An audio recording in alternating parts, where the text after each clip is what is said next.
Mute. Could be live. Right. Let me see.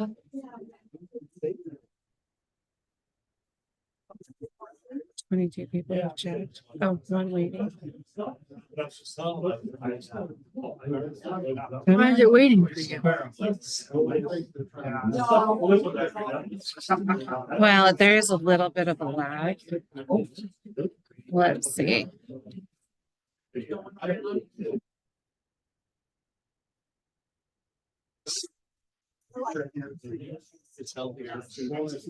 Yes.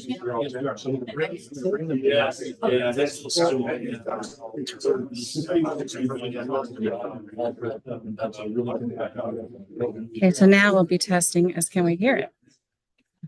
So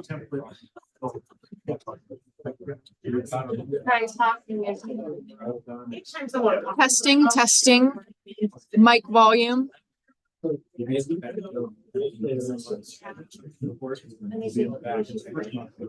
Can you hear it at all? I can. It's hearing a lot, but I think Maybe one I think so. So I think To them, is working on. So I'm really. that is a gross overstatement. But we found an alternative, I would say. right.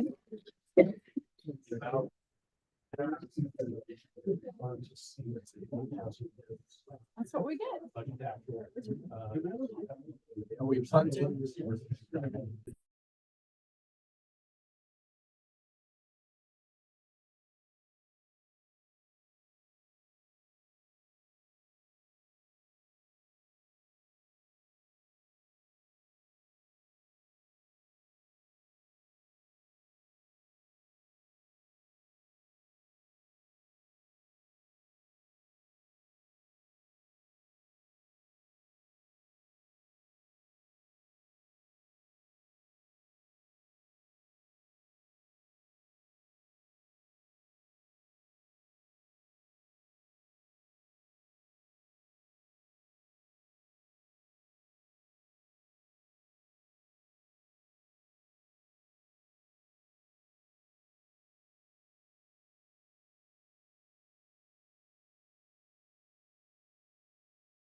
bad omen if it comes out in 24. Mm-mm. No, it's not.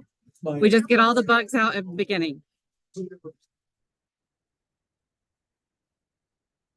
Like in the socialization period.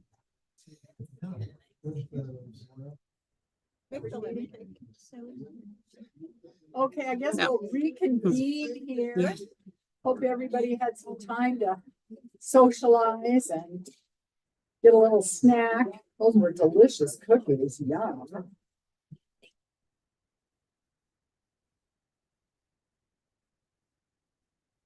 So the first agenda item is recognition of our former council member, Kyle Blaine.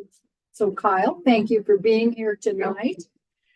I wanted to, on behalf of City Council, staff, and the residents of the city of Coburg, we wish to express our thanks and gratitude for your leadership and service as a city councilor.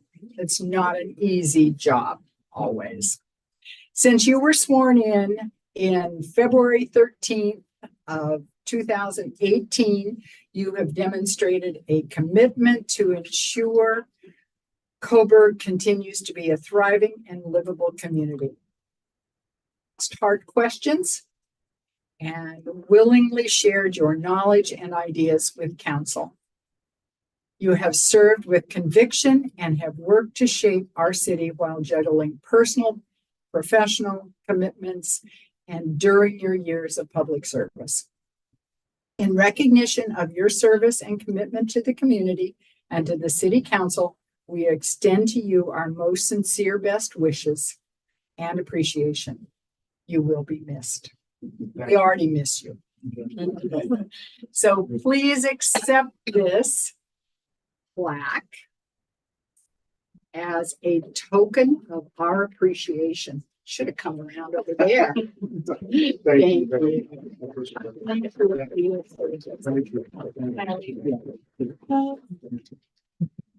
Thank you. If you want for a speech. You guys have heard enough of me. No, Thank you not all. nearly enough. Really Thank appreciate it. you. Thank you. Thank you. Thank you. Appreciate it. Okay, that's the first item on the mayor's comments. I will also, on the second item is the city council vacancy. And no applications have been received prior to this meeting. There have been some interest, but there have been no applicants. So the recruitment is extended officially until February 12th of 2024. So hopefully we'll all get out there and talk to people that you know and do a little arm twisting if necessary, but it's a great council and it really does help shape our community.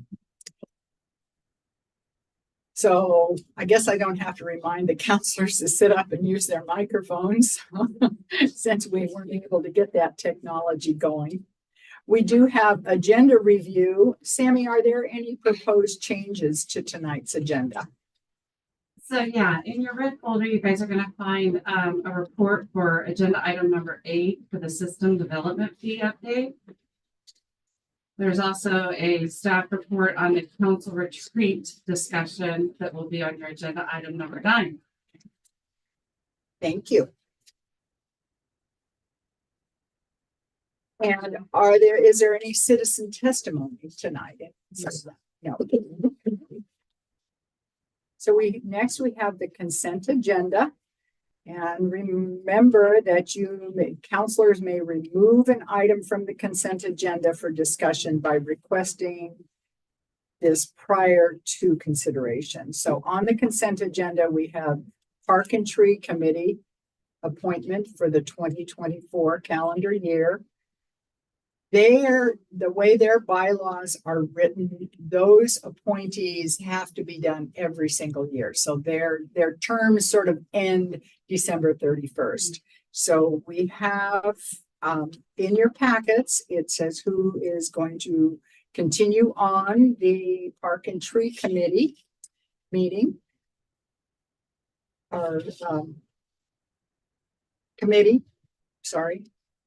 And then, so if you haven't had a chance to review that, take a look, but they're all currently standing members. If anyone has any questions or comments about that, you'll have an opportunity to do that. We also have the minutes from the November 28th, 2023 City Council work session, as well as the minutes from the last council meeting, which was December 12th of 2023. Are there any council members who wish to remove an item from the consent agenda? I just would like to have Councilor Lehman. a small addition. Is that at this time or to the minutes? Yeah, Okay, so on the December 12th minutes on page 22. Says Councilor Lehman commended Mayor Bell and Mr. Harmon for the facilitation of the meeting. Pioneer Valley Estates. And I just didn't want to go unnoticed on the minutes that I also commended City Administrator Adam Hanks for facilitating that meeting. He was the frontline person for a lot of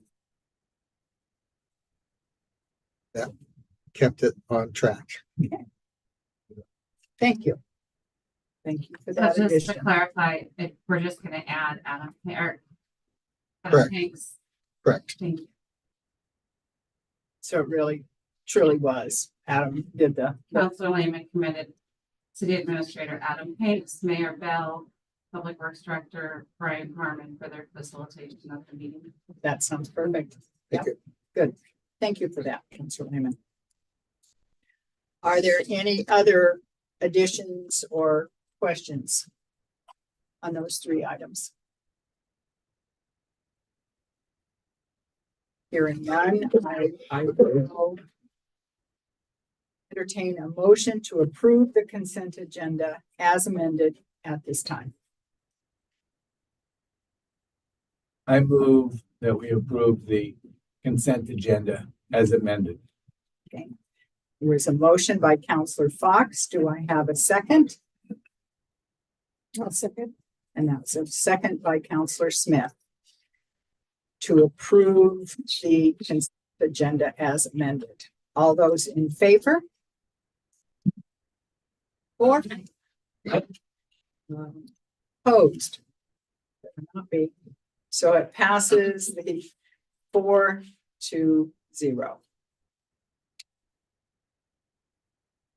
Have ordinances and resolutions.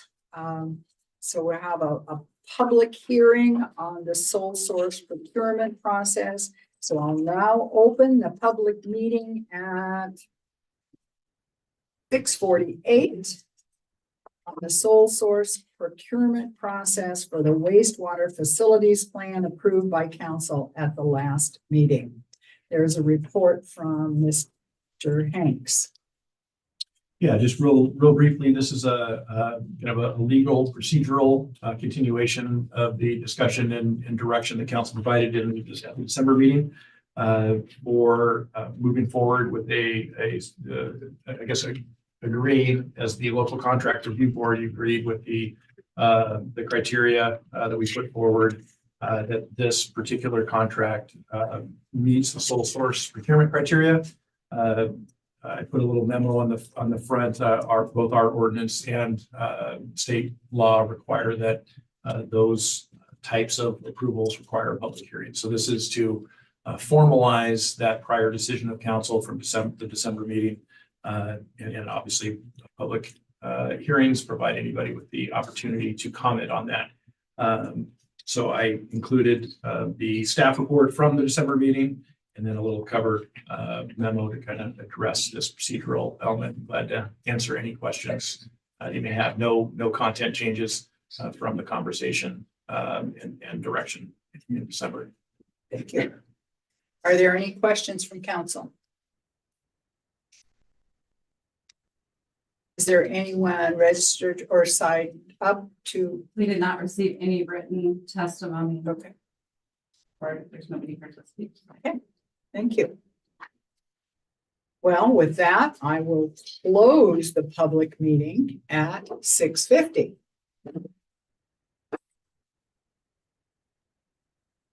I will now entertain a motion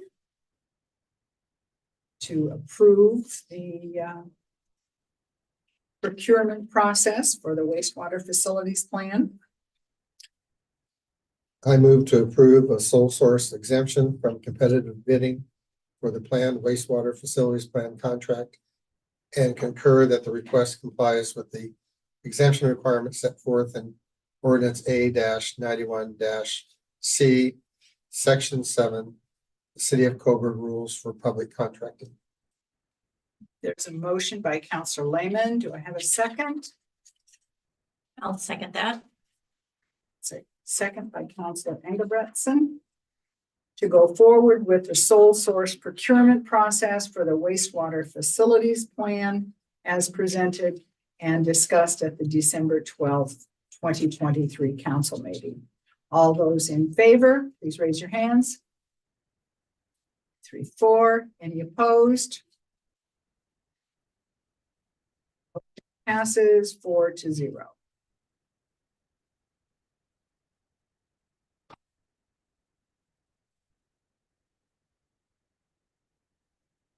Moving on to council action items. And we have the certified local government grant application approval. So we'll have an introduction by Mr. Hanks and then a staff report from Megan Winter. Hi, Megan. Yeah, I'll quickly set the stage for basically why it's here, and Megan can just talk about the grant itself and what it's intended to cover. But as you're probably aware, the council has a policy for any grants exceeding $10,000. Any grant applications need to be approved by council before staff formally submits an application. Also, which is what's occurring here tonight. All grants then, regardless of their limit, when they're if we are fortunate enough to be awarded a grant, those come back at the end and council accepts those grants. So it's a two-part process for the application approval and then for accepting. So you have two shots at involvement in any of our grant processes. So I'll turn it over to Megan. Great, thank you. Good evening, council. Good evening, mayor. Good evening. Nice to be before you this evening. It feels like it's been a while. This is, as Adam presented, an authorization for an application for the Certified Local Government Grant Program. The Certified Local Government Grant Program is administered through the State Historic Preservation Office. So there are certain things that Coburg has done to become a certified local government. I believe that happened in 1986 when the National Historic District was established. And so this is a non-competitive grant program, which I don't come across too often. And what that means is that we have a good shot, fingers crossed always, of being awarded at least a portion of the funds that we request. And these are specific to historic preservation projects. So some projects that these funds have been used for in the past, we have done as an update to the historic district. A product of that was the stroll booklet, the walking tour booklet that you may have seen. Some other projects that were done were a couple of art contests. There have been a few different things. This year, the Heritage Committee has developed a couple different ideas. They would like to continue their historic preservation plaque award program, which the mayor helped us install last year. So as part of the last grant cycle, they started to award 3 properties each year with a bronze plaque that features the historic name of the home as it appears on the National Registry. And they have been choosing those properties based on the age of the structure when it was actually built, kind of starting with the oldest, as well as it being kept true to its historic features. So kind of a combination of age and maintenance. And we are always looking for nominations if you have a historic property in mind that the Heritage Committee may want to consider for an award. The other exciting project that we're looking at for this cycle is oral history documentation. Our newest member of the Heritage Committee is Ronald Spores, who is a descendant of Jacob Spores, one of Coburg's original European settlers. And so Ronald has agreed to sit down and do some interviews so that we can document those stories. He also happens to be an anthropologist, so he has just a wealth of knowledge on Coburg and the subject in general. And so we also like to do a narrated walking tour. So those are kind of the main projects that the Heritage Committee and the Planning Department will be looking at for the 2024-2025 grant cycle for the certified local government. So Fox, is your home on that? Does it have a plaque yet? I don't know that it was an original home, but I don't know what the parameters, I don't know if we qualify. We have original siding and stuff, but. Surely you could qualify. So I had a question. Oh, good. Are we, you have 15 grand. Why was that market? That is set by the State Historic Preservation Office. So we can apply for up to 15, and they even tell you right in the guidelines, you may only get 7. So maximum is We'll see. 15, but the minimum is whatever. yeah, So the more salient and interesting ideas you put in there, the more likelihood that we get it. you know, I'm not quite sure what their scoring process looks like on their end. I don't know, you know, if maybe projects with a bigger budget. Some places use these funds as leverage, and so they will provide a larger match than what Coburg is required to do. So those can look at like building rehabilitation, those type of projects. Coburg Heritage Committee is pursuing a little bit more of the educational outreach and that history documentation. And fortunately, because of our population, we're not required to provide a financial match. That's right. So it's staff time, volunteer time, that is our match. Counselor Smith. Is there any chance that the historic committee would want to or have time to put information out on what it takes to qualify as your home to be historic and what some of the perks are? I know when I've done it in the past, we used to have to do a tour every year, and that prohibited a lot of people from wanting to register their home. But there used to also be some really nice fiscal buybacks for you to restore. If you're changing or remodeling, there's some money available to help with materials. If you have it individually listed on the register, is that what you're referencing? It didn't take a lot to register it, but I think a lot of people walked away from it when they thought they had to have their home open one day a year for people to walk through. Mhm. But that was no longer a requirement by the time we sold ours. But there's some real benefits to doing it, tax incentives for doing it. And maybe if part of this could be looking into what it takes to qualify and what some of the perks are, more people might be willing to step forward and do it. I think that's a fantastic idea. I would certainly take note of that. The Heritage Committee has talked about putting out some more educational materials, and I think that would fit in really well.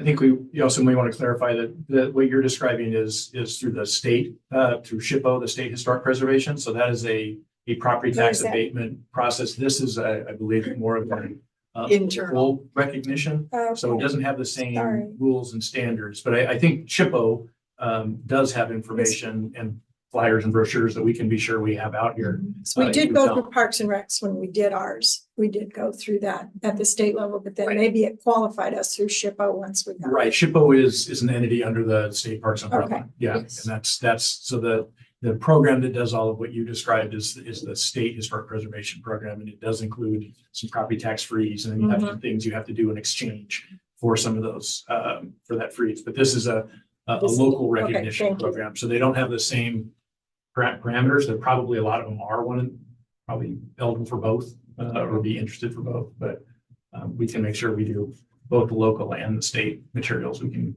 get our hands on. Extremely helpful. Great comment. Thank you. Are there any other questions? now? If none, I will entertain a motion and a second to go ahead with the grant process. I move to authorize an application to the Oregon Parks and Recreation Department for the Certified Local Government Grant Program for the 2024-2025 cycle. A motion by Counselor Engebretson and a second by Counselor Fox to authorize the application to the Oregon Parks and Recreation Department for the Certified Local Government Grant Program for the 24-25 cycle. Is there any further discussion? None? I will ask you to, all those in favor, just raise your hand. 4, any opposed? None. Motion passes 4-0. Thank you, Megan. Thank you. And Adam. So our next item will be the administrative information report. Let me see here. Yes, and we will be talking about the system development fee update. Remember, that is in your red folder, and the council retreat discussion also in your red folder, and the administration monthly report. So I'll turn that over to you, Mr. Hanks. Thank you. So system development charges, SDCs. We had originally and customarily annually, this shows up on council in January for an adjustment to the fees based on a construction index. And Coburg is similar to most cities, utilizes the engineering news record, the ENR, which is a very well-established construction index to adjust charges. No changes to methodology, but it just adjusts the rates to keep track with construction-related inflation. As we were putting that together, we as a staff noticed that there were maybe some, not inconsistencies, but some issues with the resolution as we had assembled it right before packet time. So we decided to pull that off of an agenda item to formally approve the resolution and instead have a little conversation about it. I think we've sorted it all out. I think it was good, a good exercise to look at some of the technicalities of the resolution that I think we can enhance. I included kind of a partial draft of the resolution on the second page. And really what we were looking at are the whereas sections. They aren't as consistent and kind of chronological to prior approvals of council to kind of tell the regulatory and legal story of how rate adjustments are authorized. So we're going to beef that up and change that up a little bit. And then the table that has the fees was a little confusing. It confused us internally. We kind of got going around a bit of a circle and landed on these fees. It looks like there's just one rate per SDC type, but in reality, each of these are really the per unit fee. So example of transportation, that 7,651 existing is actually the number that then you plug into the large table for all the different uses, and you multiply that by the average daily person trips, the ADPT. And that's what then comes up with, say, a McDonald's would come in or something, a fast food restaurant would have this amount multiplied by that other number. And so we want to take this table and we'll label these per units, what these units are. So it's a little more understandable. Nothing has been wrong with the prior resolutions. I think we just, we're looking at it, reviewing it as a group. Just a quick side note, SDCs are an interesting thing that our finance director, Greg, has a role in SDCs. Sammy has a role in SDCs from the utility billing and collection side. Brian does. Mostly he likes to spend the SDCs, but it matters to him on collecting obviously as well. And then Megan does in the land use reviews of that. She has a role in establishing what SDCs are owed as well. And then my role of kind of pulling it all together. So it truly is a group thing. So we ended up really huddling up all of us and looking at this. And I think we have some cleanup to do, and I just thought it'd be, since we already had momentum, I thought I'd just keep it at least in the informational side of the agenda. You'll see this in February, a little more cleaned up. There isn't anything that requires, us to do it in January. It's recommended and suggested. So we're 1 month off. We'll forego kind of for anybody that's applying between, up till the next meeting. They're not subject to the additional 2.5% of the index, but it's a kind of a nominal cost delay. So I just wanted to bring that up to everybody's attention, and if there's any questions, you can ask them now, or we can also, when we have a full staff report in February meeting, we can discuss it then too. Councilor Fox. I just need education on the park SEC residents versus employee. What is that? Yeah, that's an interesting one, and I'd like to that's part of fixing that table, because they're both based on this equivalent rate, and I think that's a cleanup that'll make it easier when we label it properly about the it's all based on a person, on a citizen. So then the business uses have a per 1,000 square foot criteria that also goes into the formula. So we'll give some examples of how each of these are used in our staff report. So it makes a little more sense to how we end up processing that, and how those bills, those totals add up to somebody that's developing residential or commercial, and see how it's made, what the final numbers are. Rather than employee, are we talking about commercial? Is Right. that? Yeah, Okay. and there's a couple different ways that the parks one is done. There is on the residential side, it just uses this 6761 I see. times 1 for a single family home, multiplied by 2, 3, or 4 for multifamily. And then when you get to commercial, it gets a little more complicated. There are some that most of it is converted then into a per 1,000 equivalent, and then we use that number to multiply by that per 1,000 square foot, since they don't have, they're not dwellings, they're not residential units. I was thinking if you were a city employee and you wanted to build, it would be more expensive.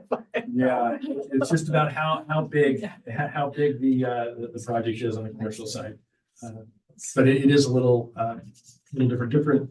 Most of these are pretty standard. Parks are always a little different from city to city about the methodology. The remainder of these are fairly consistent. Water is almost always based on meter size. It's the easiest estimate of potential use of the water system.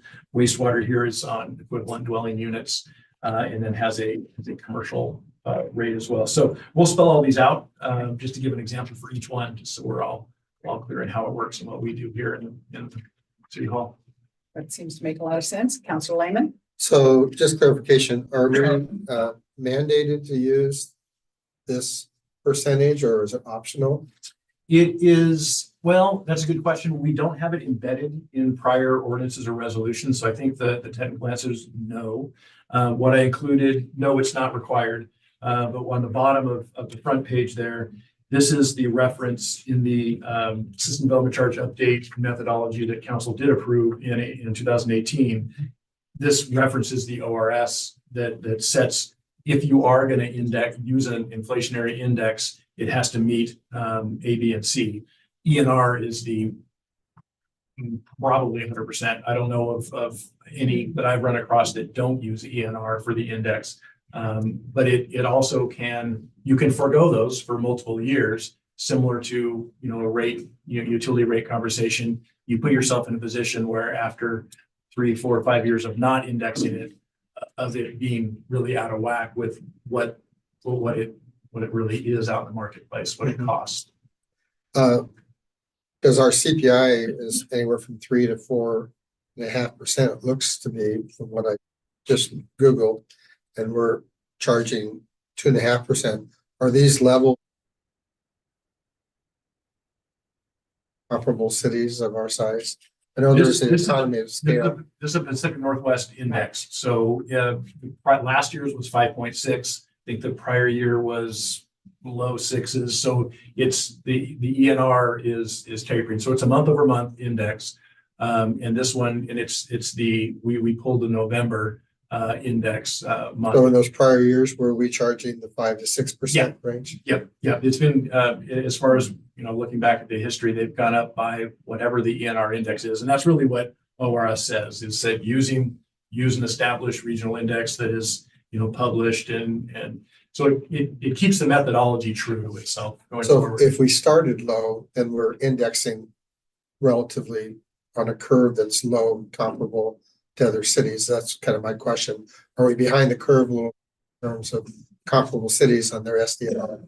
I think the indexing isn't really what gets you above or below comparable cities. It's really any methodology changes. If your methodology isn't keeping up, it's a combination of your methodology and then how that relates to your capital project list. So all of it really goes to the calculation of these four rates. The numbers in this table, they're really the root of it is established every 5 to 8 years. Cities will update their methodology, and those numbers are derived from your total future capital, 20-year capital needs, and what percent of those are determined to be growth related or growth eligible, rather than just replacement. You can't use SDC, you can't charge SDCs for regular infrastructure replacement, only for growth related. So it's a real, when you do a large capital improvements plan update, and even more so the master plans, when you're doing a wastewater master plan, a water master plan, a table that's always in those master plans that you can flip through in the 2016 water one is a 20-year list of all projects and estimated cost with some construction, inflation estimates and a percent of growth, eligible growth component to all of those projects. And that number then backs into coming up with these per unit rates. So that's the place that cities can get behind, is if they haven't updated their master plans and those are outdated in a low way. So then what you're charging for SDCs and collecting for SDC eligibility is lower than it could be, which then means you're contributing less of the growth related money that you could and should compared to the rate side. So I would just suggest that for the next time we do this, have we looked at, or will we look at, see if we need to change our ordinance to change the methodology? Not be tied to this methodology, but have more flexibility? I don't think ORS is really gonna let us do that. I mean, it really, if you look at the indexing, what ORS says is there are only a few ways you can index and do annual adjustments without messing with your core methodology, and that's a large consultant cost to go through that. I think this was in 2018. I would say we're probably 3 or 4 years out before it would make sense. And probably do that maybe along with the wastewater master plan update when that one comes in, or the update to the water, do them in conjunction with that, because your capital list and how you allocate or indicate growth is probably going to have a bigger impact on the final numbers than the methodology, because the methodology is saying, okay, you're using meters as your base, or you're using daily trips as your base. So how you do it, there's a structure in ORS. But the big swinging variable is every utility's capital plans. Parks is an interesting one because it's very, the master plans are a little looser and wilder. They have bigger swings about land acquisition and what you're going to improve, and they're not as regimented as water and wastewater are. But I would say that's the time to really look closely at really how SDCs, because the whole state law requirement is that you can't have a bunch of local control. It's really structured to say cities can only charge the development community new connections to the system this certain way, because otherwise cities probably would lean towards, hey, this is a great way to get money that we don't want to have our rates pay for. So we can't flip a coin. We can't what? We can't flip a coin. Yeah, right, exactly. ORS kind of saw that coming, I think. Yeah. Okay, thank you. But the other part is we have some loan, I mean, we offer a loan program, and I think that is worth taking a look at. There's cons and adjustments there, but that's a little more around the edges than the core. Overall, I think the core SDC methodology and the capital plans, you know, in my review here with the team, it looked pretty solid. We have some accounting things we're going to bring forward. I think I already hinted at those for SDCs to put them in their own funds so we can more easily look at them and separate them from overall ending fund balance and of each operating fund. I think there's some value there. And then how we decide what we're saving them for, rather than, you know, their strategy about, you know, do you apply them to the first thing that it's possibly eligible, or do you say, hey, we've got one later that we want to bank that up and make sure we have enough money there, because if it's 50% eligible, and that maybe that's 500,000, but we only have 200,000 available. We haven't leveraged them, you know, maybe as much as we could. If we don't want to nickel and dime it necessarily, you want to save the SDCs for, you know, especially a project that has a high growth component to it. You have to map those out and match them up with the CIP so you don't underutilize or under leverage the SDC. This might be a really great discussion, something we can delve more into at the retreat. Sure. You know, and the other side of the flip side of the coin Everybody for understands. the conversation, the retreat is, you know, you get too pure and too perfect at SDCs. You can also not have development, and then you don't get anybody paying the SDCs because they, you know, the barrier of development, you know, the cost of development, at least that's common rhetoric, at least. If you know, it's debatable whether it's accurate, that can be the make or break of somebody, you know, developing. So that's the other side of not being, you know, maxing everything out that you legally can. Questions, comments about that? Counselor Fox, did you have your hand up? No, he answered it within the encyclopedic response. More education, stop stumbling and mumbling. Impressive. I always have to remind myself that SDCs can only be spent in certain ways. They are in many instances sort of restricted funds. They cannot go into the general fund just to be used for whatever we decide we'd like to use them. Yep. Yeah, it's a tough one.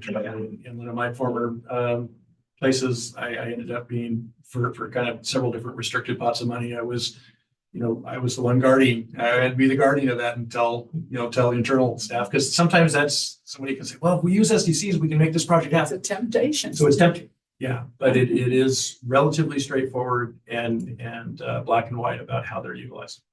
But we do spend the money down, right? Well, yeah, and putting them in separate funds will help kind of illuminate, you know, what we have. I mean, it's able to be done in our financials. It's there, but I think having them in separate funds will be very easy for us to then have a conversation about why is that balance there and not higher or not lower? What are we eventually using that for? What's the plan? What's the strategy for that? But yeah, you don't want to just accumulate and not utilize them, because that really, if you're not utilizing them, that really means that your existing ratepayers are paying a higher burden of the infrastructure capital costs than really they should or need to. That's the balancing point of what the benefit of SDCs. Thank you. Other questions on that? Think so? Do you want to go over the council retreat discussion or move into the administrative monthly report? We do the retreat thing relatively quickly. Okay. This one is the opposite of SDCs, completely not regulated and totally local in its ability to make decisions.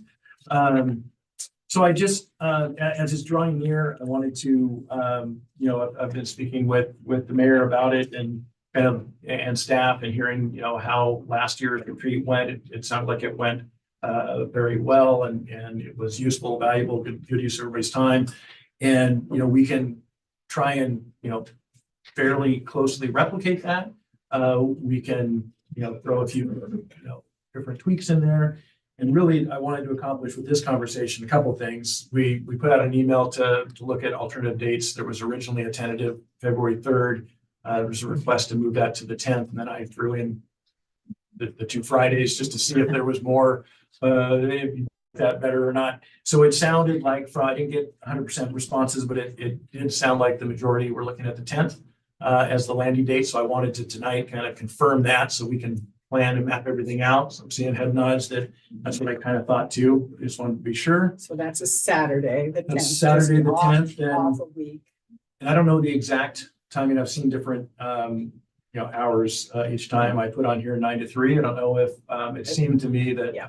a little more time in the morning while we're freshest is better. Once we have lunch, maybe having that be a little shorter, component of the session.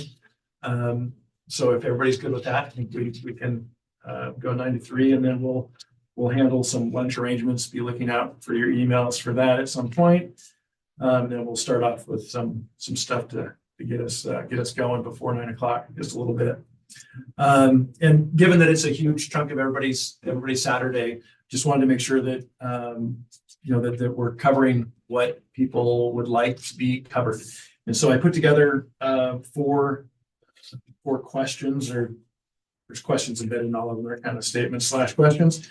And I don't know if that spurs on a conversation now, or if you want to individually email, myself later in the week after you absorb and think about it more. But really the question is kind of this balance between kind of the annual, how much into the weeds versus big picture. We clearly will review and update the prior year, the year we're in now, the current year's priorities, work plan. I've already started kind of reshaping and kind of formatting to call it out in different ways to help the discussion about which ones have been done, what ones are in progress, what ones are kind of sitting and why, just to help that. And then, of course, from the staff side, we'll bring forward some that we see coming that we need to, it'll be good conversation. And then some will be able to be yes or no from the council standpoint, and some might not. If they're regulatory, they might have to be yeses, just an acknowledgement that that's a workload component. So that will be definitely a part of it. Wondering if there's any educational or topical informational kind of presentations that council might be interested in.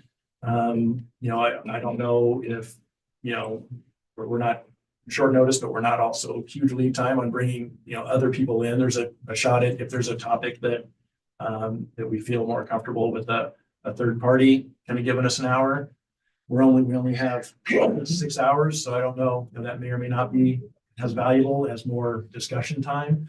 I also think, in these formats that I've done in prior years, other places, the council dialogue as a group and staff listening, and being available, but not leading or being too heavily involved in the conversation has value too, at a certain point. So if there's anything that you want, us to prep and prompt and make happen, I'd love to hear it. And again, it can be now, or it can be individual, stop by City Hall and chat, or email, or whatever. But I thought at least to throw out a few questions to get the juices flowing. So I have one question. Counselor Smith. The first one, how important or valuable are departmental presentations? I think, not having been to a retreat, that the other side of that is, do the department heads feel that those are worth their while? So it might be nice to, I don't know. We've done it both ways, and in the retreats that I've been to, I think initially, and y'all correct me if I'm wrong, but each of the department heads came and gave a live presentation to council, to all of the counselors present, which was great, but it also was very resource intensive. It took a lot of time for all of our department heads to prepare, to stand up in front of us. And I didn't know that was really fair. I think in the last few years, It's been a written presentation. The binders come to us as counselors ahead of time. We have the opportunity to review them, ask questions if there's something that we're not clear about, and department heads can then respond to us in time. I personally felt like that was a better use of everybody's time. When we had each of the department heads come and do an individual presentation, it took a lot of time and it left less time for dialogue within the council members. And I don't think we ever get that we don't often get that opportunity to really just have that dialogue. So that's my impression. And those of you that have varying opinions certainly chime in. We did talk about this several times already. You know, we've been meeting at our regular weekly leadership team meetings and talking about kind of what, from the staff side, what has felt like it worked well and what hasn't, and time commitments and all of those things. And I think the thought is really maybe putting together kind of an at a glance, kind of a department at a glance thing to keep it brief. And I think one of the things that I've seen that can kind of derail some of these kind of things, which kind of leads to the number 2 on the list is, department presentations are great, but they're operational. And really a lot of the retreat focus, in my opinion, is not operational. It's above that, and there's that. Yeah, it's the handoff between, and I have some different, little infographics that kind of different analogies for how to talk about, the 50,000 foot level that really is 90% council and just a little staff.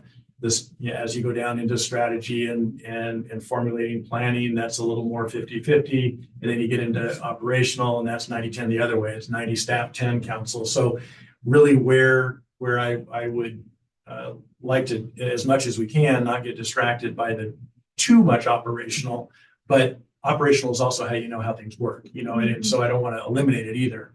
But it's trying to find that balance between what's helpful for you to know where our capacities lie, how, what from the operational standpoint, the biggest pain points, what are we doing really well? What are we not? What are our big concerns out on the horizon from the administrative side? I think we can definitely bring that to the table in a format that stays efficient. But I definitely would like to, make sure that we, I think, and obviously it's however you all want it, but I want to make sure that there's ample opportunity at least to talk enough of that big picture and strategy. And I would love to get a feel for your take on, 3, 5, 7 years out, because local government takes a long time to, it's the old, aircraft carrier analogy. You don't turn it quick. It takes a long time to plan to make those shifts and turns. So what a 1 year is great. And I think we can accomplish a 1 year conversation relatively quickly and efficiently, and leave room for kind of more of that bigger picture stuff. And what are we really, and it kind of gets to Mirabelle's state of the city. There's some stuff embedded in that is stuff we should be talking about, infrastructure. And I think I've said it individually or in the meeting that, we can make it really simple and say, financial resiliency and infrastructure planning and implementation is really all we need. That's too simplistic. There obviously are a lot more things that local governments do, but that's a huge lift. And we'll be talking CIP, and what we see out there. So many good conversations come from that. How do we fit it in? What are the pros and cons of the different funding mechanisms? How much are we, is being shouldered on the community? So I think it doesn't take much to get into really good, meaty conversation when we start with infrastructure and finance, just kind of everything floats around that. So that answers my question. I think it's important if department heads want to give us information that there's a way to do have it. that I mechanism. don't much care. Again, I alluded to it in the state of the city. Each of the department heads provided all of the things that they had done in the last year, and then some of their goals for the future. That might be helpful to use that as a preface when you as department heads do your do your presentation in whatever way. And again, I would prefer that written presentation that we have the opportunity to review ahead of time and ask questions, clarifying questions, rather than suck up a whole day for y'all to. But those were impressive lists, and I cannot say that enough, that you do hard work. Sammy. Can I just say that I wanted to go off of what Adam said. We have discussed this in our weekly meetings quite a lot. Adam made sure that we were all Good. comfortable with the change or switching it to kind of going this way. And I think that the department heads, for the most part, supported it last time and felt that it was a good way to move forward. And that we would still have our voice, which. Good.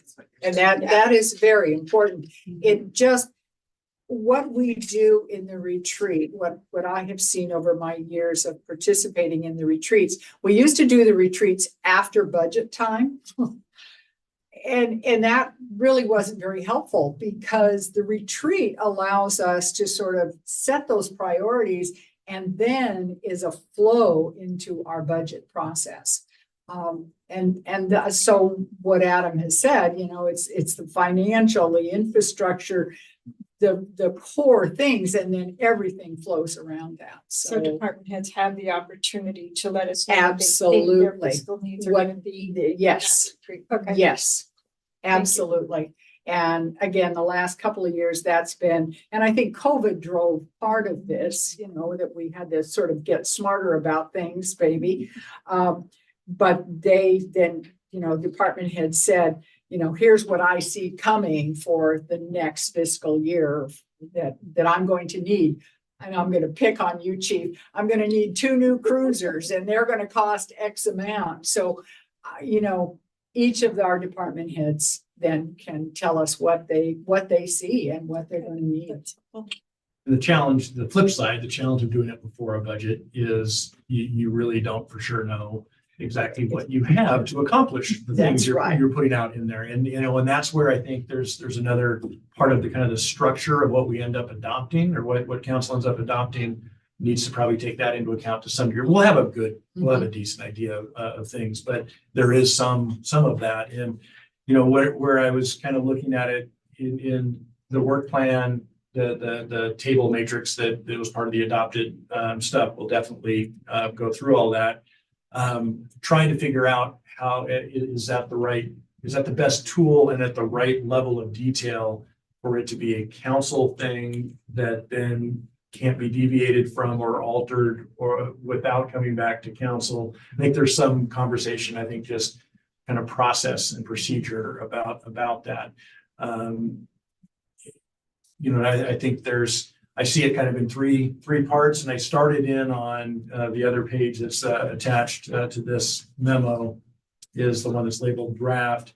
I was looking at the possibility of this is proposed for everybody to poke at it, but at least throwing something out there to get beat up is a good thing to do. And we'll go over it more obviously at the retreat, but no need to get too far into it here.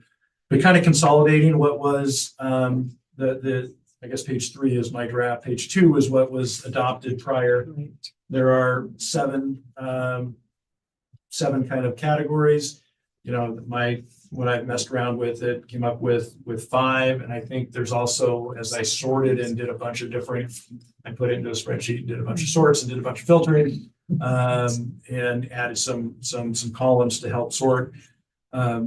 Is it some were really tasky and kind of ongoing task things? Some were really good kind of strategic plan, strategic project kind of things. Some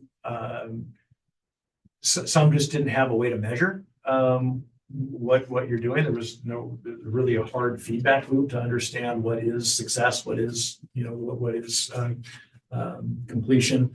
So I'm hopeful that this first page, this draft, is really almost 100% council. Council agrees that kind of we're going to organize the framework this way. The work plan stuff that we'll amend and we'll massage, and we'll also introduce departmental work product and work goals is kind of that middle. That's kind of that 50-50 stuff that is at a level that it still really needs council understanding and agreement and prioritization. And then the third is really how we accomplish those. The third one and that one, at least I'll probably throw out for the retreat and we can land on what we land on, but I'll throw out the retreat that probably shouldn't be an adopted component. That it's a companion component, but it's not adopted. It's something that we'll use in administration reports. We'll give updates and all that stuff, but how we accomplish it probably isn't best served to be formally adopted via resolution. But this framework for sure is, and the next level down from that should be adopted as well, because that's really the prioritization of the major workload. And then, of course, as we've talked as a group at department head, we also have our day-to-day work that, is impossible to show up in totality there too. So the combo is kind of what we all do. So that's how I've kind of thought about putting together. And I think that takes a bit of time to go through for everybody to feel good about how it's organized as well. Because I think it matters how it's organized, because that's how we'll measure and report on it as well. So I envision that to be a component of the retreat. So Lyman. So as a counselor, I kind of struggle between, our role of being long-term and policy and ordinances and then my natural self is the one that gets stuck with the in the weeds and the nuts and bolts things. And we've had a little bit of a conversation about this, in terms of, we have our short-term look, we have our long-term look, but also need to have the past term look, in that there are discussions that we've had over the past couple of years that were great discussions that didn't show fruition into some actions, whether it was the alleys, the trees, non-compliance issues, right-of-way issues, those kinds of things. They're kind of still there on our memory and horizon, but we have moved on. And I think we need to have both that look into the future, look at what's right in front of us, but also spend some time saying, okay, what about these things that we did invest time into? And some of them, they're limited by resources. Some of them are limited by staff time and by other higher priorities. So I just want to throw that out there. I still have that review look. And in the past, the nuts and bolts issues, they led to the public discussion and fruition. These nuts and bolt issues that we've talked about led to the street sweeper becoming realization. These nut and bolt issues that we talked about to the remodeling of the city hall. So I don't want to lose sight that sometimes we want to ask just a lot of questions. So when the staff comes and gives their presentation, I also see a component where we have 10 questions for each department and given them in advance. So it's not a surprise or anything, but these are some nut and bolt questions just to put out there that I'd like to have this on your list, on your horizon, because they're on my list and my horizon. And just don't want to lose sight that we have some of these nut and bolt issues that just still kind of hang there, but not get the attention I think it needs in addition to the long-term and the short-term issues. Does that make sense? It does. It's great. I think it'd be fabulous if we could, the earlier we could get kind of those kind of brain dumps of topics that are important, then we can tailor our efforts to make sure we answer or bring material that helps get those done, because it's the real challenge is putting a whole lot of time in things and having it miss the mark. And we'll never be 100% because you are 6 or 7. We'll probably only have 6 by the time we have retreat. We won't get that new person in there probably, but there are 6 different people with six different buckets of content that they want to see.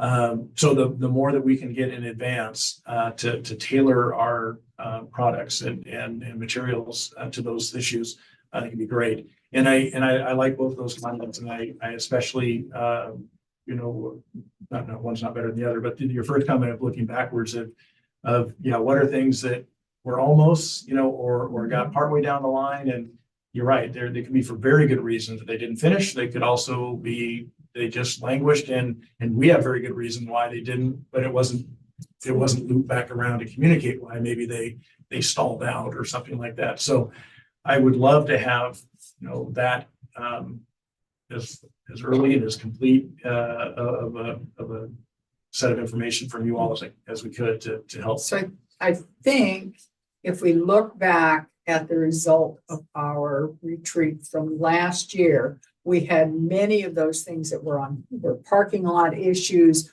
or many things that we discussed that might be our starting point. And y'all correct me if you think I'm wrong, but that might be our starting point to closing those loops or having that conversation. So I'll take a look at those this week, and certainly I would encourage all of you to take a look back. If you don't have it, I'm sure Sammy can get that to you. I mean, that's, We'll send out a little packet. One thing I did, just to, more of my sneak peek at my opinions here. The adopted table ended up, this sort of surprised me when I took it and I put it into a spreadsheet, and I did, like I said, did a bunch of things with it. There were 81 items. Completely unrealistic in a 1-year period. And that isn't an indictment for, not creating something like that. I think that's also something when we talk about parking lot items and things, we want to track everything. The backward stuff you mentioned, we want to track all of it. Then the magic or the work we have to do is to sort them and kind of right size them for where they, as realistically as we can, where they fit. And that's really why I was talking about that 3, 5, 7-year horizon, and then we have to, I think, what I added was a column of actually prioritizing 1 to 5. When we have to land on that, we have to collectively, what's the most valuable for us as staff is to have not an individual counselor's ranking, but the council's ranking. And then we know what our marching orders are. And if that is priority 1 and it's year 1, that's what we're putting our efforts to. But if we have a conversation and say, yeah, it's priority 1, but here are some reasons why it should be sitting in year 3, it's priority 1 for that year. I think that's a lot of the conversation too. So any and all is good. The trick is going to be organizing, sorting, filtering, prioritizing. Yeah, I think we started down that road last year. I don't think we really pulled it together well, but we did start down that road, and we recognized that some of the things that were brought forward simply couldn't possibly happen in the time frame that we thought, and we sort of put those off. Like the code, redoing the code for the city, and thought, yeah, we know we need to do this, but is this year 1? Or the dark skies is another one. Is this year 1 or is this year 3? And I think that's kind of what you're saying is it's incumbent upon us as counselors to then say, okay, yeah, here's where it is. Here's where we would like to see it. And then Counselor Lehman, as you said, and Counselor Smith, is that realistic for our department heads and our departments? And I think you can be the liaison for that. But again, getting that feedback from our department heads is going to be absolutely. And then the budget, and does the budget allow us to replace all of the streetlights, or I don't know what it is, but And some of them have natural nesting spots Right. where they could be done independently, but it makes more sense to do them in conjunction with either another process or another project or something to say, let's clump these together. And so I see that the how we do it, the highest level, the middle level, and the lower level. The how has a lot more malleability to me, because we get a grant or we don't get a grant, and now it goes from year 1 to year 3, and Yeah. or a lot of different variables that might move some of the how we accomplish it and our timeline. And again, it's back to closing that loop of communicating why we've made adjustments that we've made, so we're stay on the same page together.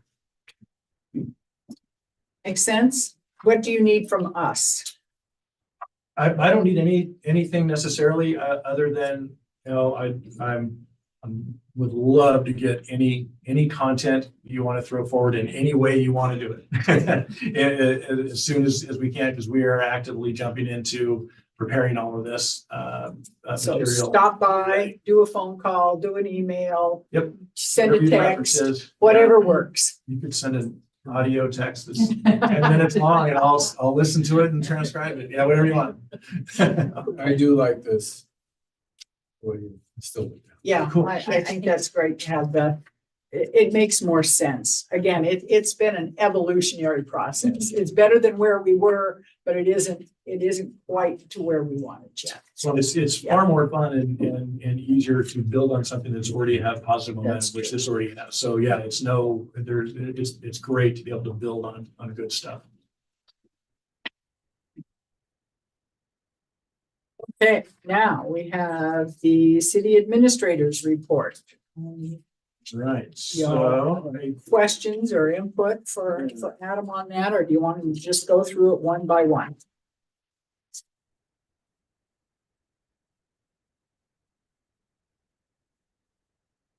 real quick, if you want, the LEDS audit, just wanted to point out that, the police department has, as you can imagine, a whole host of regulatory requirements that they have to continually navigate. This was one of 3 that are happening that are kind of almost in parallel. So that's keeping Larry and team busy. Successfully completed the LEDS audit. There's a CIS best practice audit, and then there is a different, I think, a CGIS audit. Both of those coming, they have overlapped what they focus on, but just wanted to recognize that we got that one complete. I think that's a great thing. All of our Lexipol policies, I think there's 33 or 38 policies. Those are going to be reviewed and updated as needed. And Chief Larson will provide. This one is a little, LEDS is not quite as meaty in terms of reporting back to council. It's kind of operational, super important. We can get dinged and we can run into problems if we're not compliant. But after the other 2 audits, I think it'll be a perfect time where Chief Larson can kind of give a recap on all of those. And the Lexipol policy stuff, I think, will be very interesting for council. And our police department is, as of tomorrow, back up to full force. Is that correct? I understand that correctly? Yeah. Yep. So, yes. Yeah, that's been a lot of work and good stuff. So we'll be back in business, full business. The online portal, I think Mayor Bell's State of the City mentioned this. That was launched, and in the back of the report is the flyer that's going to go out. And Sammy and Sarah have been leading this one up. They've been doing a great job. And I think it's also eventually going to really help our back end operations as well for how they automatically go through our systems and the batches and just for daily and monthly balancing. And I can attest, it's as easy to sign up and do. And the back part of it, I can show you. And I'm not a techie person. It was easy to sign up and do. And I don't think I screwed anything up. They checked and I didn't. So that was good. And I also went into the backside and I can look back over the years and see what my water use was, what my I can look at all of that. And it was pretty doggone easy. So if you haven't done it yet, I think you went in there and increased my bill. I did. And that's why my bill has now gone down. So on average, you're okay. Revenue neutral. Yeah. That's right. One that I thought was we added number 3 there, the CHET program. And I think Chief Larson has indicated, he kind of talked about that in prior annual reports, I think, which he's successfully implemented over a number of years. The tweak that he and Brian came up with this year that has already really proven to be successful and worthwhile is using some CHET funds to purchase some tools. And also we are really on a case-by-case basis when Brian and Larry put their heads together and both head nod, utilizing some public works technical expertise to assist some motorists and others that are having some mechanical issues that a few some guidance and some instruction and or a few parts or a lending of a tool and get them back on the road and operational. And I think we've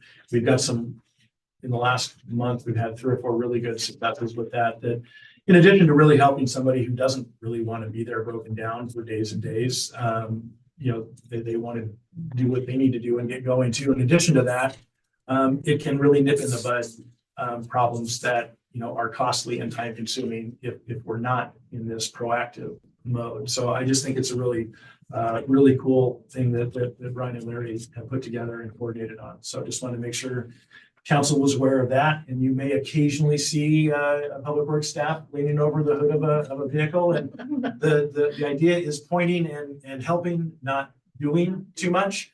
There's limits there where we don't want to get into liability issues, but we're still kind of piloting it, some of that part, but lending tools and being there to help them get going. I saw Dan Officer Miller do a great one over the Christmas break or right before Christmas, and same with Brian's team. So good stuff. That's small dollar and big benefit. Question for Chief Larson, if I may. On your police report here, the list is a little shorter than in past years. And council, are we in a lull of activity right now, or? No. You're just getting more brief? Yeah, well, I think we've actually had more arrests lately than other stuff. So it just takes time to do the arrest and the report, and no, business is good. Okay. That's too bad. Being an officer down has definitely been Yes. impactful to the team. And so it's great that we're getting back to full strength. I have a question. Counselor Fox. On the work orders, what is the difference between the sewer and the sewer department? Sewer plant I don't know. versus. It says sewer department, but below it says sewer.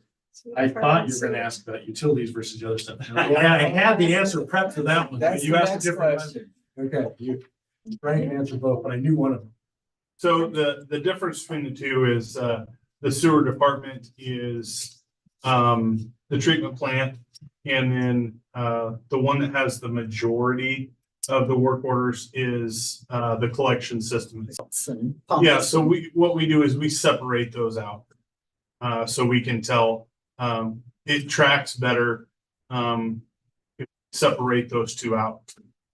So maybe we could label those. Yeah, we could label it different. Yeah. Absolutely. Made perfect sense when you wrote it, right? To me, it did.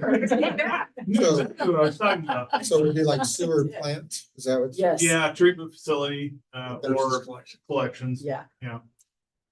Yep. And the utilities one is the one I asked about to Brian earlier Right, was. December scatter plot, and then boom, a year to date. So yeah, the utilities are all utility locates. So every time somebody digs, we go out and mark our utilities in the ground. That's including the spraying, the Yeah, stuff. that's exactly what that is. Yep, that's all locates. It's a required, we get the, it's mostly email now, right? We get Yep, it's all email. we get a notification. Unless it's emergency. Yeah, and we have to go out within 24 or 48 hours, 48. hours. 2 business And do markings for sewer and water. And that locate paint works really well. It's It still on my driveway. stays. That's since June. We'll go out there and scrub. Yeah, some of it stays longer than others. Some brands are really good, some are not. We tend to use the stuff that is not, just for that purpose. So we don't get phone calls. Except my driveway. Yeah. Well, it isn't just your department that does, it's that 1-800-DIG Yeah, or so something. that- You'll see several different Right. colors, green, yellow, Yep, blue, red, purple, Yes, even if yeah. you're in the no. Industrial? geez, Louise. Industrial, thank you. Can't believe I lost that curve. The industrial park. it's getting late. It can be a real rainbow. Yeah. Everybody's got everything. Yeah. It's we call it skills. Skills. But this is an example of the graphs we're working on. We're trying to get all departments to have some kind of taking the same similar data that you've been getting, but putting it more visual to kind of give a quick snap, easier view of what the data is telling us. Last one that I had on the highlighted narrative stuff was the amnesty program, and I think that's happened before. here. But I just wanted to make sure you were all aware, and I think it's a smart thing to do for the older stuff that is at risk of not collecting at all anyway. That there is shown success with having a program if you get it out to them, and you may get a few dollars that you don't get and close out old cases that way. So it's pretty good. And there's some other statewide required amnesty work that Mandy has to spend a lot of time on when the governor on those amnesties. But this one is a voluntary of our own, not a mandated by other agencies. Planning has been busy. Lots of things going on.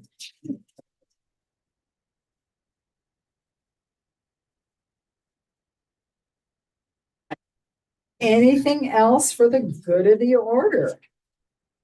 We do have liaison updates, so if you all will get me your first, second, and third choices, I'll send out what the committees are, and then you can let me know what your first, second, and third preferences would be, and we'll get those. I'll get those wrapped up and let you know. Yes, Councilor Lehman. Do we have any dates for water advisory committee or no? The transportation ad hoc, Yeah, is I don't have the time yet. It's the January. 18th. We landed on, I need to get that out. I thought I was gonna get out today, but I was scrambling. So it's gonna be January 18th, and we'll that's a Thursday. And then I get the remaining question is, do we do a 6 o'clock or a 4 o'clock? You know, what's a start time that works for most? We'll probably end up doing 6, and then once the group's together, we can figure out what works for everybody, what works best. But So the no, first meeting. it's guaranteed not to work probably for every single person. Yeah. I found that out in the, in asking the questions. We're not fitting everybody, but and isn't there a water ad hoc committee or something? I'm thinking about Pioneer Valley. No, not that. No, No. can't track that. on the February work session, we're going to be talking CIP, which will be after we talk about it, at the retreat. But I don't, we have a water ad hoc or water. Okay.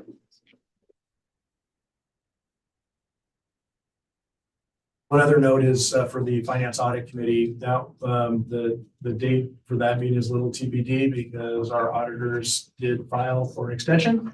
So we don't have a completed audit that we would normally have by December 31st. So we think we can still hit the February date for that meeting, but if we don't have an audit, there's no real point to have the meeting to review the audit. So, and then the Urban Renewal Agency meeting goes kind of parallel, or it's triggered by the audit as well. So that one is a little bit up in the air. The auditor was very clear when they submitted the extension to Secretary of State that it was not anything due to the city. It was purely their staffing and their school district clients that drove that, which is a legitimate statement, still frustrating. I voiced it. It didn't make any difference. I voiced the frustration, but the school district submittal required due date for submittals for audits are earlier in local government. So they do those and then they jump back on finishing ours because of the due dates. So we'll see how that goes in future years with some of the proposed legislation that may alter some of that at the state level, but we're waiting. It's not waiting for information from us. It's just waiting for them to complete. But so far it's gone okay on our side. I mean, we've Yeah. given them everything that they've asked for. Yeah, Greg's been great. We got everything. Our goal is as soon as they say something, we jump on it and grab it because we don't want it to be minutes back in our court. We don't want it to be hours or days in our court. We want it back in their court. Okay. Council comments.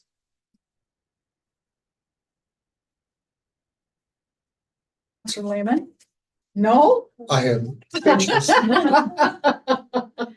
Okay, Counselor Fox. I have one about precedent. last month, when Council Lehman talked about the plaque, and I mentioned that I had received the plaque, and Mayor Pudwell at the time said, I want to go forward and establish this as the precedent. I have a feeling that didn't happen, and I feel like I got a plaque, and then you just had a plaque tonight, but there were no plaques in between. And if we're going to do something like this, it should be established Be as consistent. a regular thing. It's a nice gesture. It is a nice gesture, but it is also kind of, and I'm not an old school, you know, as far as people are kind of getting away from the plaques and going with more of the awards and stuff like that.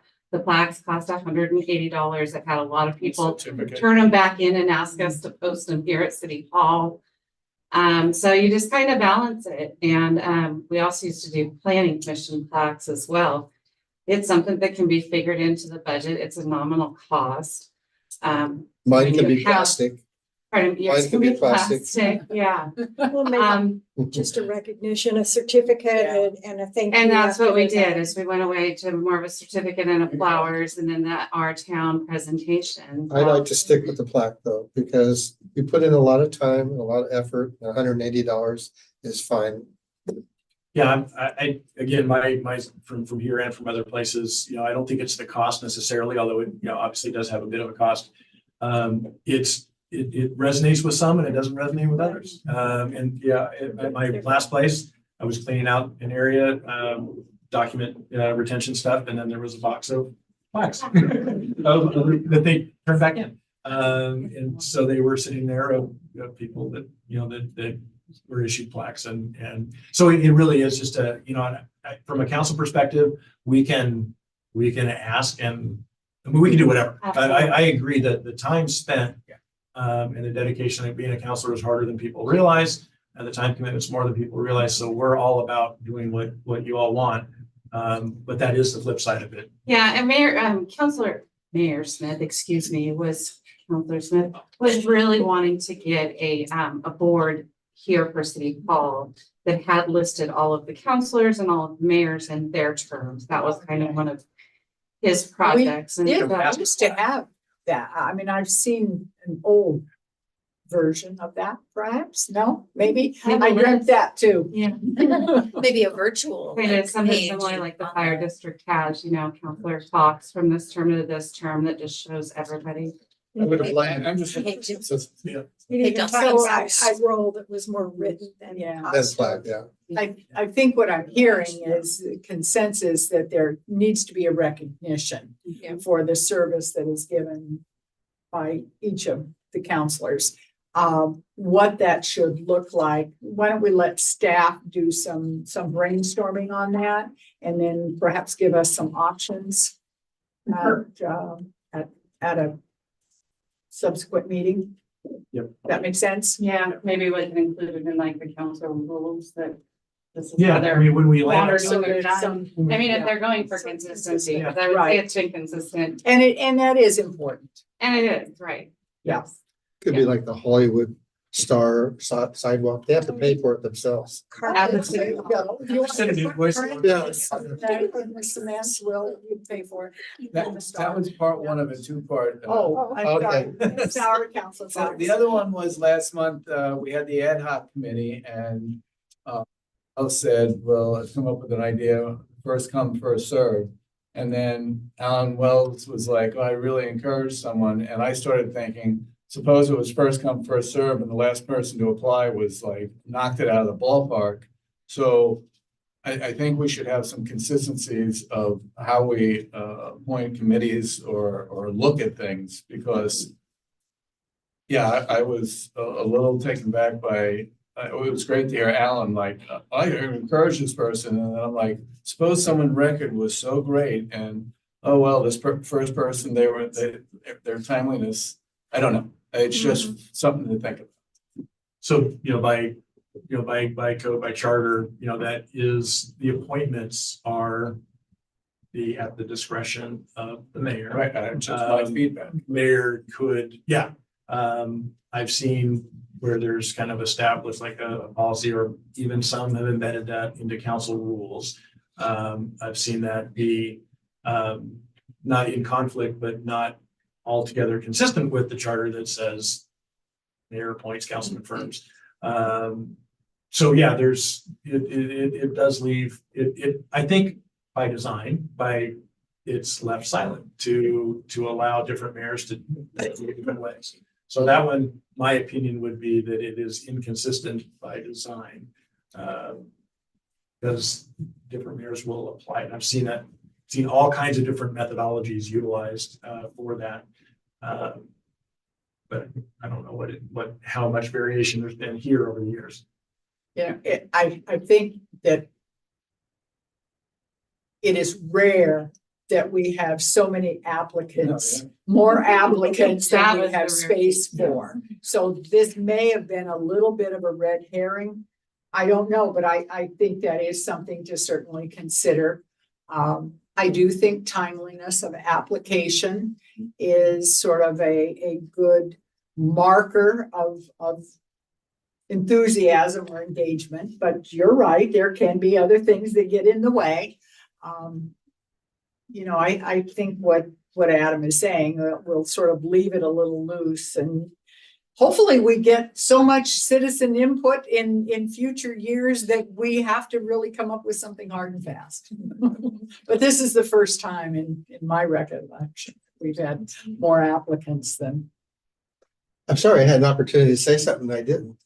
Oh, see, So- you missed your chance. We have Mr. Harbuck here, and he's running for office, and I just wanted to recognize him if he had just a comment or two for why we should vote for you. So I'm running for state representative in House District 12, which is City of Coburg, Junction City, Crestwell, Cottage Grove, East Lake County. And I'm a resident of the McKenzie River my whole life. Have 3 kids, 3 grandkids, and business owner up in McKenzie for the last 30 years. So Oregon's I love it.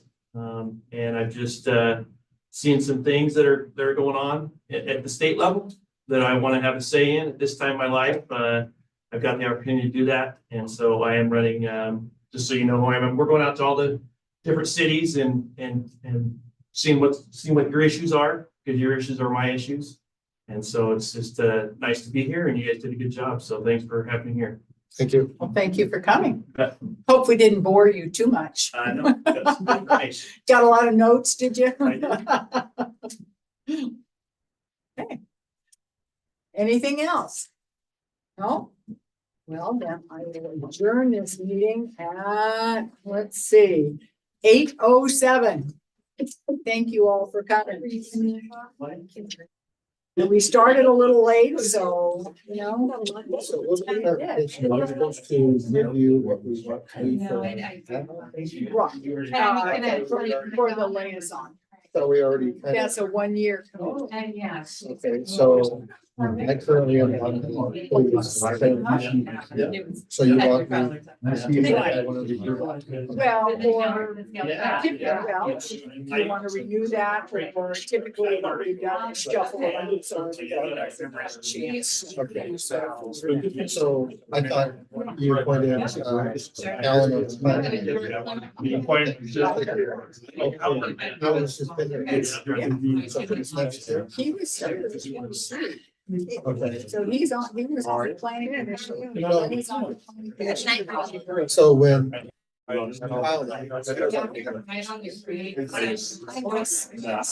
Yeah. Yeah, Alan's second. But Alan's is. The finance audit. I have to look like this, but I'll send out a list of your committees. Certainly, if you want to see it, please send me everything else. Not everyone.